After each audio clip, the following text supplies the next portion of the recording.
আসসালামু আলাইকুম। কেমন আছেন প্রিয় ভাই বোনেরা? আল্লাহর রহমতে তো আমি ভালো আছি।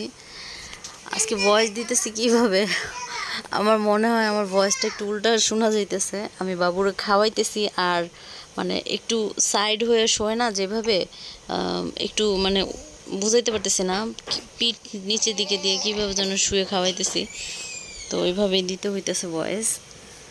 আর এদিকে পেঁয়াজ কাটা হইতেছে কেন জানেন? আজকে আমাদের অনেক ইচ্ছা যে আমরা আলুর দম খাবো।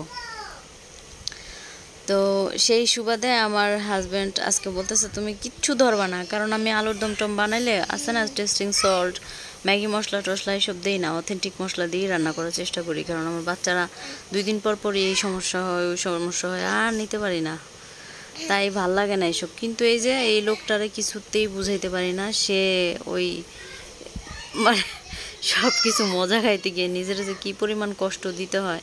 2 দিন পর পর বাচ্চারা অসুস্থ হয়, তো তখন তো মানে শুধু প্রেশার তো আর আমি নেই না, উনিও নেয়। আপনারা দোয়া করবেন আমার পরিবারের মানুষদের জন্য। আসলে কি আর বলবো, ভীষণ কষ্ট করতে হয় আমাদের। আর এই মানুষটা তো আছেই, আল্লাহ ওনারে অনেক ভালো রাখুক। কেউ নজর দিয়েন না আবার আমার এই যে মানুষটার উপরে, কারণ সে ভীষণই ভালো মানুষ। আর যদি কেউ নজর দেয়, মানে যদি কারোর চোখ লেগে যায়, অবশ্যই লাগে, কারণ আমার উনি অনেক সুন্দর। তার দিকে যদি কারোর নজর লাগে, তার স্বভাবের দিকে নজর লাগে, তাহলে তার মতো ভয়ঙ্কর আর কেউ হয় না, সেটা আমি জানি। তাই যে দেখবেন তারা দয়া করে মাশাল্লাহ মাশাল্লাহ বলবেন।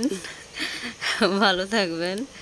আর আমাকে কেউ বকা টকা দিয়েন না, আবার বললেন না যে তাহলে দেখাইলেন কেন, কি দেখাবো বলেন? আমার তো দেখানোর এই যে মানুষটা আছে, আর আছে হচ্ছে এই যে আমার ঘরে ছানাপোনারা, তো তাদের তো আর বেশি দেখানো যায় না।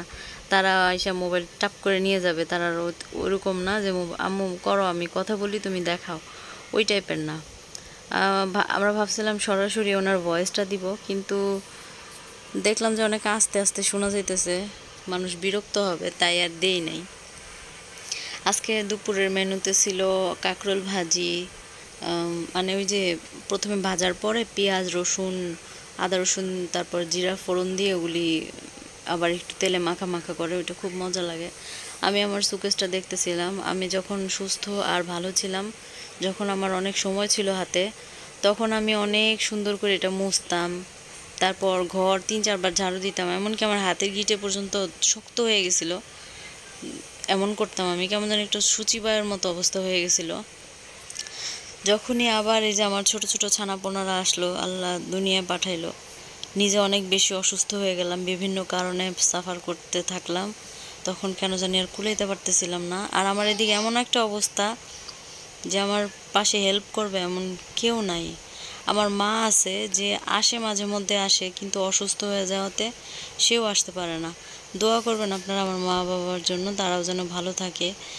আর এদিকে আমরা আলু চুলতেছিলাম, আমি বলতেছিলাম আমি চুলি, উনি বলে কি যে না ঠিক আছে তুমি করো আর আমি চুলি, তোমার চুলতে হবে না। ভাবলাম অল্প কয়টা আলু চুলুক, সমস্যা নেই। আপনারা প্রায় আমার ভিডিওতে দেখবেন যে আমি হাম দিতে থাকি, আমি জানি না, আমার প্রচুর ঘুমের ঘাটতি, তো তো হাম আসলেও আমি অনেক সময় ঘুমাইতে পারি না, এই জন্য একটু প্রবলেম হয়। একটানা মনোযোগ দিতে গেলে তখন আমার হাম চলে আসে। কারো কি এমন হয়? আমার তো হয়।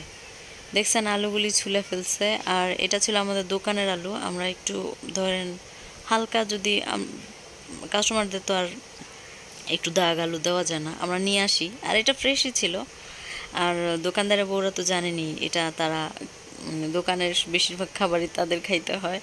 তো এদিকে আমরা আলুর দম বানানোর জন্য পেঁয়াজ বসাই দিছিলাম। একটা মজার কথা হচ্ছে, আমরা কোনো তরকারিতে না রসুন খাই, কাঁচামরিচ বা যে কোনো মরিচই খাই না। এমন না যে আগে খাইতাম না, আগে তো অবশ্যই খাইতাম, কিন্তু সরি আমার আবার হাম চলে আসছিল, কেন মনে হইতেছে জানি না, মাথাটা ভনভন করতেছে। তো খাই না আমার ছোটো বাচ্চাদের জন্য, যাতে ওদের পেট ব্যথা না হয়। কী যেন একটা প্রবলেম আছে, 3 মাস পর্যন্ত খুব সেভে থাকতে হয়, নাহলে বাচ্চারা ওরকম চিলাপালা করে ঝাল খাইলে। তো আমি খাই না এখন, এটা কি আমার ধারণা ঠিক না বা ঠিক কে জানে। এইদিকে বসায় দিছি, ওইদিকে তরকারি জাল করতে দিয়ে দিছিলাম। আর আজকে আমার চুলা টুলা ভাল লাগতেছে দেখা, পরিষ্কার টরিষ্কার হয়েছে আজকে এগুলি। যতটুকু পারছে সম্ভব অতটুকুই।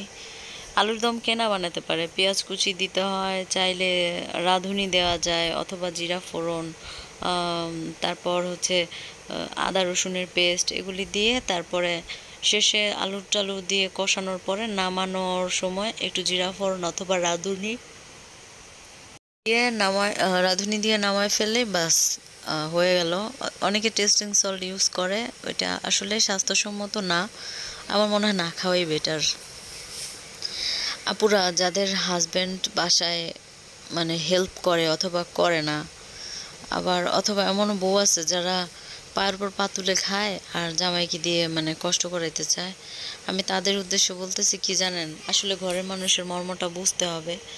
আমরা হয় মেয়েও ভালো হইতে পারে, ছেলেও ভালো হইতে পারে, ঘরের মানুষের মর্ম যখনই আমরা বুঝতে পারবো লাইফটা তখনই সুন্দর হবে।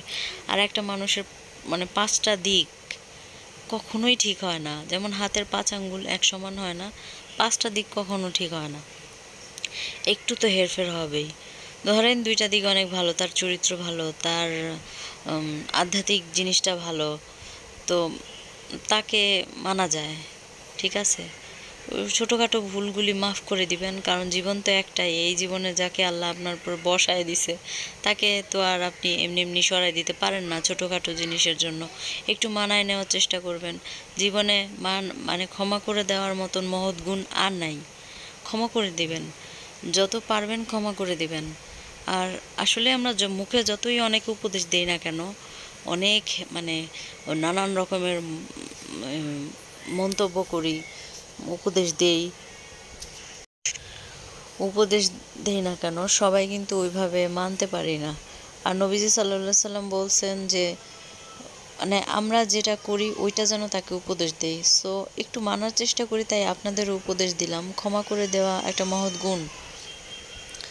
যদি বললাম না যে পাঁচটা দিকের ভিতর দুইটা দিকেও, এই যে আমি যেই দুইটা দিকের কথা বলছি এটা ভালো হয়, তাহলে তাকে মাফ করে দিয়েন, যে কোনো ভুল হলে ক্ষমা করে দিয়েন, সেও আপনাকে ক্ষমা করে দেবে। কারণ যার চরিত্র ভালো আর যে